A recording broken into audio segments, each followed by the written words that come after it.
Namaku Arif. Aku bekerja sebagai tenaga administrasi di sebuah puskesmas kecil di pinggiran kota. Puskesmas ini berdiri di kawasan yang dulunya bekas kompleks asrama tentara.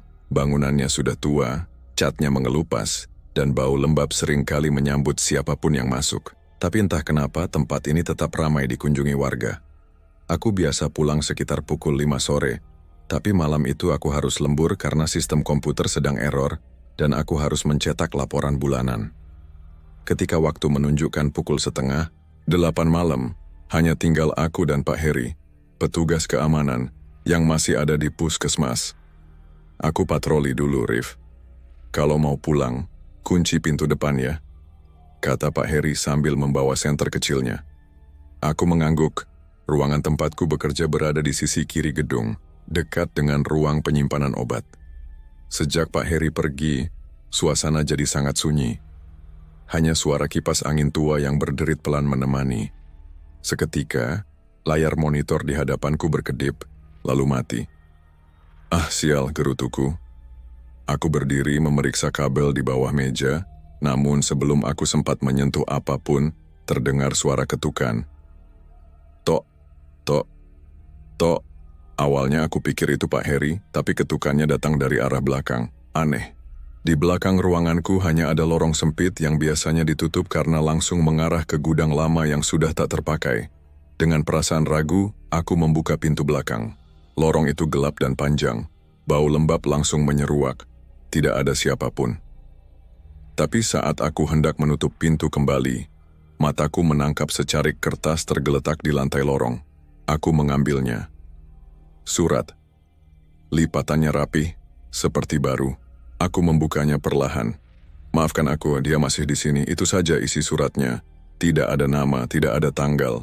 Tulisan tangannya rapi, miring sedikit ke kanan seperti tulisan perempuan. Bulu kudukku meremang. Angin dingin tiba-tiba meniup dari lorong, padahal tidak ada ventilasi di sana. Segera aku menutup pintu dan menguncinya. Sesampainya di ruanganku, layar komputerku sudah menyala lagi. Namun tampilan yang muncul bukan program laporan yang tadi kubuka. Layar menampilkan gambar CCTV, tampaknya dari kamera di lorong belakang. Dan di sana, terlihat seorang wanita berdiri mematung, mengenakan gaun putih lusuh. Rambutnya panjang, menutupi sebagian wajahnya. Ia berdiri tepat di tempat aku menemukan surat tadi. Aku terpaku. Jantungku berdetak sangat cepat. Perlahan, kepala perempuan itu menoleh ke arah kamera, dan seakan tahu aku sedang menatapnya, ia tersenyum. Tapi senyumnya bukan senyum biasa, lebar, tidak manusiawi. Tiba-tiba layar komputer padam lagi, dan ruangan langsung sunyi seperti kuburan. Tanpa pikir panjang, aku mengambil tasku dan berlari keluar. Saat melewati lorong depan, aku bertemu Pak Heri yang baru saja kembali dari patroli. Kamu kenapa? Mukamu pucat banget, aku hanya bisa menggeleng. Pak, lorong belakang, ada sesuatu. Pak Heri mengerutkan dahi. Lorong belakang, sejak sore tadi itu dikunci, Rif. Aku yang kunci sendiri. Aku hanya bisa mematung. Malam itu, untuk pertama kalinya, aku sadar ada sesuatu yang disembunyikan puskesmas ini. Sesuatu yang tidak boleh disentuh, tidak boleh dibangunkan. Tapi aku sudah terlanjur membuka pintu itu. Sejak kejadian malam itu, aku mulai merasa ada yang tidak beres dengan puskesmas ini. Pagi harinya, aku kembali bekerja seperti biasa. Meskipun semalam aku nyaris tidak tidur. Aku ingin berpura-pura bahwa semuanya hanya halusinasi akibat kelelahan. Tapi ketika aku masuk ke ruang administrasi, ada yang membuatku terdiam sejenak. Surat yang kutemukan semalam, kini ada di mejaku. Padahal aku yakin sudah meninggalkannya di rumah. Aku mengambilnya lagi, dan untuk sesaat tanganku gemetar. Tulisan di surat itu berubah. Dia tahu kamu sudah melihatnya. Aku langsung menoleh ke sekeliling, memastikan tidak ada orang yang memperhatikanku. Jantungku berpacu cepat. Perasaan seperti diawasi mulai mengusik pikiranku. Siang itu aku memberanikan diri bertanya pada Bu Rina, perawat senior yang sudah bekerja di puskesmas ini lebih dari 2 dekade. Bu Rina, di belakang itu, gudangnya kenapa dikunci terus, ya? Bu Rina menatapku cukup lama. Matanya tajam seolah mencoba membaca pikiranku. Lorong belakang? Tanyanya pelan. Itu sudah lama tidak dipakai, Rif. Sejak kejadian itu. Kejadian? Dia diam beberapa detik. Sudah, jangan tanya-tanya. Lebih baik kamu fokus kerja saja. Jangan ikut campur urusan yang bukan ranahmu. Aku hanya mengangguk, walau dalam hati rasa penasaranku semakin membara. Sore hari saat puskesmas mulai sepi, aku menunggu hingga semua orang pulang, lalu aku kembali ke lorong belakang. Kali ini dengan senter dan niat bulat. Pintu yang kemarin kukira terkunci, sekarang tidak terkunci. Dengan perlahan aku membukanya. Lorong itu gelap dan lembab dengan bau apek yang menusuk hidung. Aku berjalan pelan, menyusuri dinding berjamur, hingga sampai di depan pintu kayu besar bertuliskan gudang. Kuputar gagangnya. Terkunci. Namun entah kenapa, aku merasa dipanggil. Bukan dengan suara, tapi seperti ada sesuatu yang menarikku ke arah dalam. Lalu aku perhatikan bagian bawah pintu. Ada celah kecil yang memperlihatkan cahaya samar-samar dari dalam. Gudang itu seharusnya gelap, tidak ada listrik di sana. Aku berjongkok, mencoba mengintip lewat celah itu. Yang kulihat membuat jantungku berhenti berdetak sejenak. Ada seseorang di dalam. Duduk diam di sudut ruangan, mengenakan gaun putih. Rambutnya panjang dan wajahnya menghadap tembok. Ia tidak bergerak sedikit pun. Lalu tiba-tiba, ia menoleh. Padahal, aku yakin ia tidak bisa melihatku dari celah sekecil itu. Tapi kepala itu menoleh perlahan ke arahku. Mata hitamnya menatap langsung ke celah di mana aku mengintip. Senyumnya, lagi-lagi senyum itu, lebar dan mengerikan. Aku mundur tergesa, hampir terjatuh. Tapi saat hendak lari aku melihat sesuatu di lantai lorong. Sebuah foto lama, penuh noda darah kering. Dalam foto itu tampak seorang perempuan muda berdiri di ruang pemeriksaan. Di belakangnya, ada papan nama bertuliskan, Dr. Indah, psikiater. Nama itu tidak asing. Aku pernah melihatnya di berkas-berkas lama di ruang arsip. Tapi selama aku kerja di sini, tidak pernah ada dokter bernama Indah. Keesokan harinya, aku kembali menyelidiki. Aku masuk ke ruang arsip tanpa izin dan mencari folder tentang staf lama. Dan benar saja Dr. Indah adalah psikiater yang bekerja di puskesmas ini 10 tahun lalu. Tapi riwayatnya berakhir tiba-tiba. Tanpa keterangan, hanya tertulis, mengundurkan diri secara tidak resmi. Namun yang mengejutkan, di balik berkas itu terselip salinan berita koran lokal. Dokter wanita ditemukan tewas menggantung diri di gudang puskesmas. Penyebab masih misteri. Tanggal koran itu, 12 Mei 2014. Tepat 10 tahun lalu minggu ini, aku baru sadar kita sudah memasuki bulan Mei. Dan tanggal 12, tinggal beberapa hari lagi. Dan entah kenapa aku yakin, roh itu belum pergi. Malah sekarang, dia mulai mendekat. Hari-hariku setelah menemukan koran tua itu berubah menjadi mimpi buruk. Setiap malam, aku mulai mengalami mimpi yang sama. Dalam mimpi itu, aku berada di lorong belakang puskesmas, dikelilingi suara-suara tangis dan bisikan tak jelas. Aku terus berjalan dipanggil oleh suara lembut seorang perempuan, suaranya halus tapi menusuk, mengundang namun dingin. Arif. Bantu aku. Arif. Mimpi itu selalu berakhir dengan aku berdiri di depan pintu gudang, dan saat pintunya terbuka, gelap. Hanya terdengar tawa perempuan yang menggema panjang, lalu aku terbangun dalam keadaan berkeringat dan ketakutan. Hari itu aku memutuskan mencari informasi lebih jauh. Aku menunggu hingga jam istirahat, lalu menghampiri Pak Heri di pos satpam. Pak, kataku pelan, saya nemu berita lama tentang dokter yang pernah kerja di sini. Dokter Indah. Bapak tahu siapa dia? Pak Heri langsung mematung. Matanya menatap kosong sejenak lalu menghela napas. Kamu sudah kebanyakan tahu, Rif, katanya pelan. Tapi karena kamu sudah terlanjur, ya sudahlah.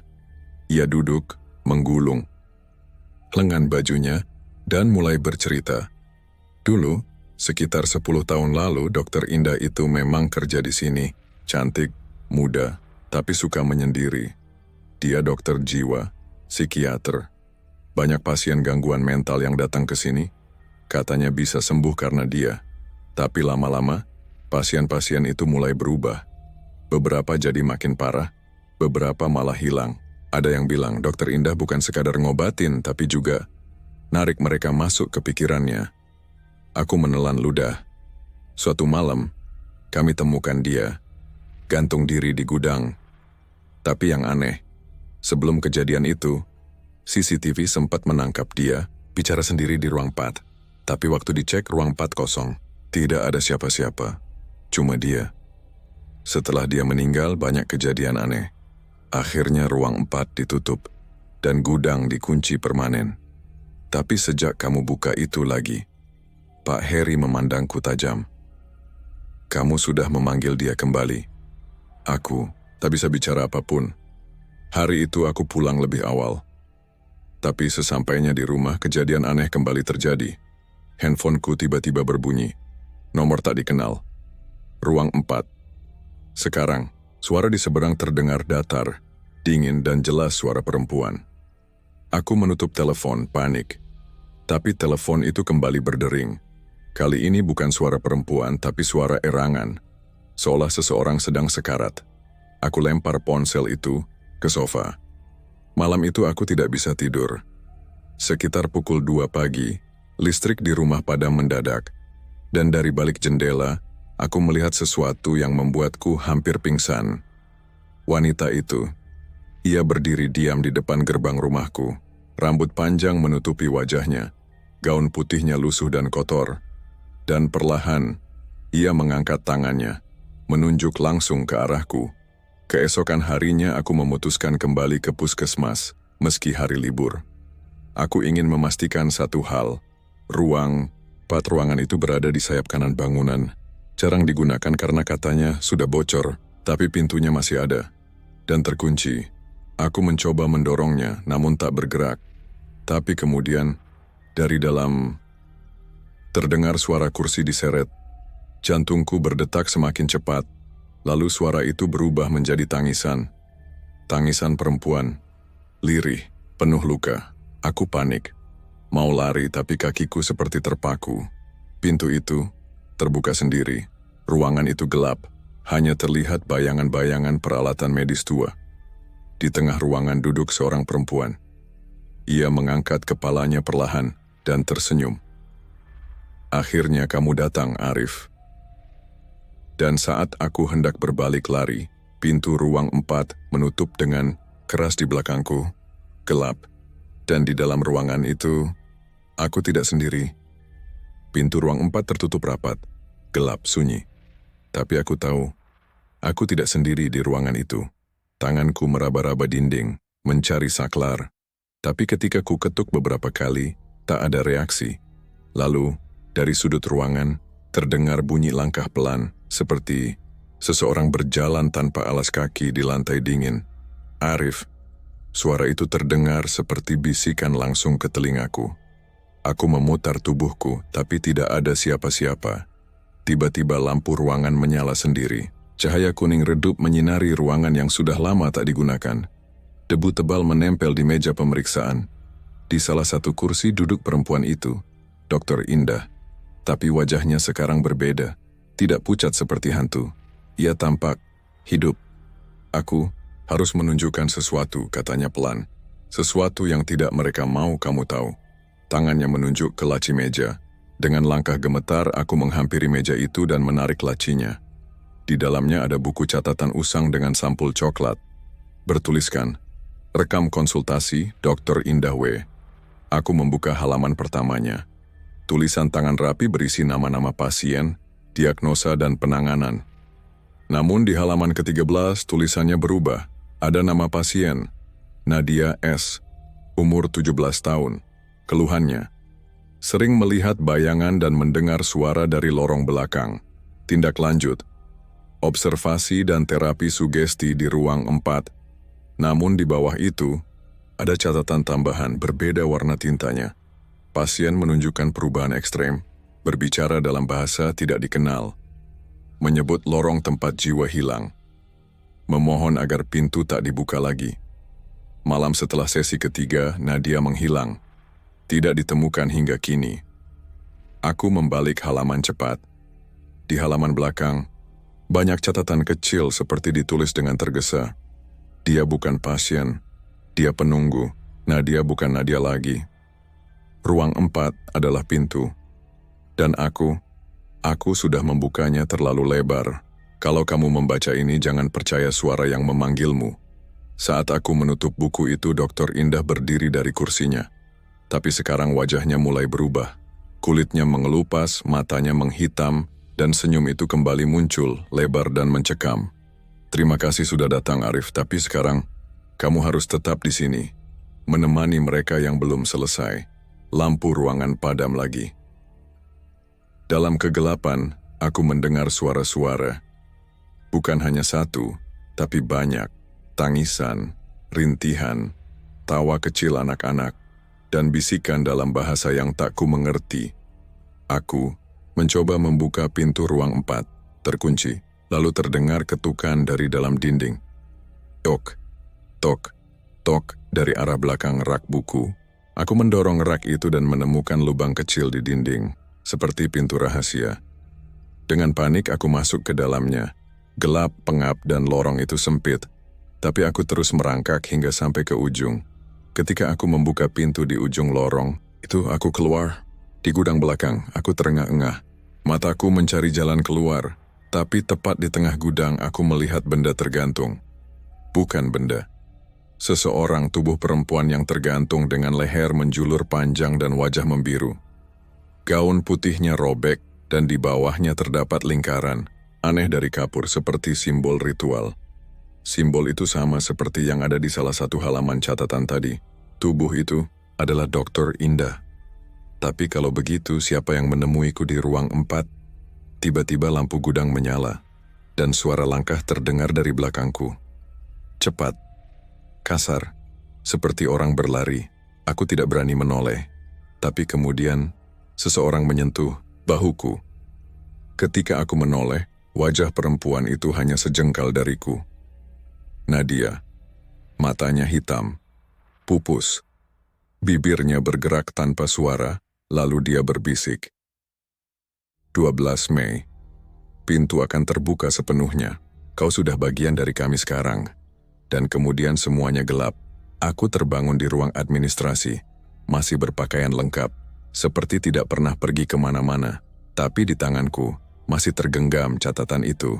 Dan ketika aku membukanya, lagi di halaman terakhir ada tulisan baru.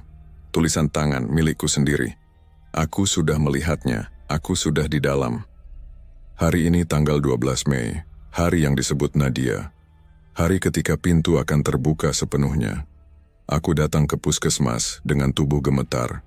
Setiap langkah terasa berat, seolah-olah ada sesuatu yang menarikku mundur. Tapi aku tahu, ini harus diakhiri. Pagi itu suasana puskesmas aneh. Lebih sepi dari biasanya. Beberapa staf tidak masuk kerja. Pak Heri tidak terlihat di pos jaga. Bahkan Bu Rina, yang biasanya cerewet, tidak terlihat di bangsal. Aku berjalan menuju ruang administrasi. Di mejaku sudah ada secangkir kopi panas, padahal aku belum datang lebih dulu dari siapapun. Dan di bawah cangkir itu, ada surat kecil. Tulisan tangan itu aku kenali.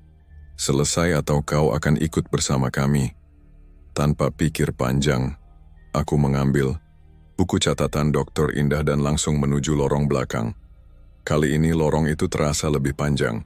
Dindingnya seperti bergerak, seperti ada sesuatu di baliknya. Saat aku melewati lampu-lampu lorong, satu persatu padam di belakangku. Aku sampai di depan pintu gudang, terkunci. Tapi tidak lama. K. Pintu terbuka sendiri, mengeluarkan bau amis yang menusuk. Di dalam, semuanya gelap. Tapi entah bagaimana, aku bisa melihat. Cahaya aneh menyinari simbol kapur di lantai. Tubuh Dr. Indah masih tergantung, namun matanya kini terbuka, menatapku dengan tajam. Tiba-tiba pintu gudang menutup sendiri di belakangku. Lalu suara-suara itu kembali. Tangisan, bisikan, gelak tawa, dinding bergetar. Simbol-simbol kapur menyala merah menyilaukan. Di tengah gudang muncul sosok-sosok lain. Wajah-wajah familiar. Mereka adalah pasien-pasien yang hilang, termasuk Nadia. Wajah mereka kosong, tetapi tubuh mereka bergerak seperti boneka rusak. Aku Tak tahu harus berbuat apa. Namun kemudian, dari balik simbol-simbol itu, muncul sosok bayangan hitam, lebih tinggi dari manusia manapun, tidak berbentuk, kabur, tapi matanya merah terang menatap langsung ke dalam kepalaku. Seketika aku merasa jiwaku ditarik, pandanganku buram, nafasku berat. Aku mendengar suara-suara dalam bahasa asing memenuhi pikiranku. Aku jatuh berlutut, tukar, jiwa dibayar dengan jiwa. Lalu suara Dokter Indah terdengar di telingaku, lembut tapi tegas. Kamu bisa keluar, kalau kamu pilih. Satu dari kami harus menggantikanmu. Aku menatap ke arah Nadia. Ia tersenyum, seolah-olah paham apa yang sedang terjadi. Pilihan itu hanya, dua menjadi bagian dari mereka, atau mengorbankan salah satu dari mereka yang sudah hilang. Aku memejamkan mata, menjerit. Dunia seperti berputar, lalu semuanya gelap. 3 hari kemudian Pak Heri mengetuk pintu ruang kepala puskesmas. Laporan terakhir, Pak. Staf atas nama Arif S. tidak ditemukan. CCTV terakhir menangkapnya memasuki gudang. Tapi, tidak pernah keluar. Kepala puskesmas Pak Eko membuka folder dan menarik napas berat. Sudah kubilang, gudang itu harus disegel. Pak Heri mengangguk. Oh iya, ada satu hal aneh. Lanjutnya, kami temukan buku catatan milik Dokter Indah di ruang administrasi. Tapi yang aneh, di halaman terakhir, ada tulisan tangan baru. Pak Eko mengambil buku itu, membacanya perlahan. Terima kasih, aku sudah bebas. Sekarang giliran Arif yang menjaga pintu. Di malam yang sunyi ketika hujan turun membasahi atap puskesmas, terdengar suara langkah kaki di lorong belakang. Suara ketukan perlahan di pintu, gudang. Dan bila kau cukup berani mengintip melalui celah bawah pintu itu, kau akan melihat seseorang duduk diam dalam gelap, menatapmu, sambil tersenyum lebar.